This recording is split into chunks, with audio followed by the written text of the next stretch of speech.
Hello বন্ধুরা, তো আমি আজকে বানাবো ডিম। তো দেখো এখানে ভেজে নিচ্ছি, দুটো ভেজে নিচ্ছি আর এখানে দুটো অমলেট করে রেখেছি। আজকে আলু দিয়ে ডিমের তরকারি করব, তাই তোমাদের সাথে এটাই শেয়ার করছি। এখানে দেখো আলু পেঁয়াজ নিয়ে নিয়েছি, আর এখানে আছে টমেটো, আদা রসুন পেঁয়াজ কাঁচা লঙ্কা জিরে বাটা, এখানে পেঁয়াজ কুচি একটু আর রসুন। আমার ডিম ভাজি হয়ে গেছে, এখন নামিয়ে নেব। তেল গরম হয়েছে, এখন দেব গোটা জিরে আর দারচিনি।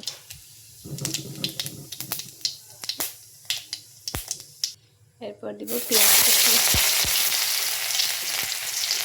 আর রসুন টমেটো দিয়ে একটু নেড়ে চেড়ে দিচ্ছি। তো দেখো বন্ধুরা, এটা হয়ে গিয়েছে। এখন আলুগুলো সিদ্ধ করে রেখেছিলাম, এটা দিয়ে ভালো করে নেব।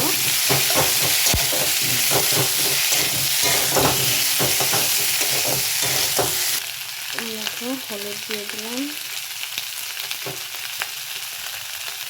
এরপর জিরে গুঁড়ো সামান্য, ধনিয়া গুঁড়ো,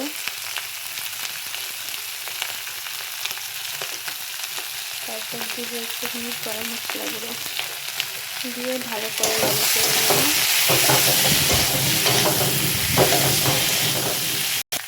এরপর দেবো লবণ স্বাদ মতো। এখন দিয়ে দেবো যে আদা জিরে রসুন পেঁয়াজ বাটাটা দিয়ে দেবো, দিয়ে এরকম করে বানালে ভালো লাগে, আমাকে এরকম করে বানাই। ভালো করে কষিয়ে দেখো বন্ধুরা, আলু কষানো হয়ে গেছে, এখন জল দিয়ে দিব। তো দেখো বন্ধুরা, এখন ডিমগুলো দিয়ে দিব।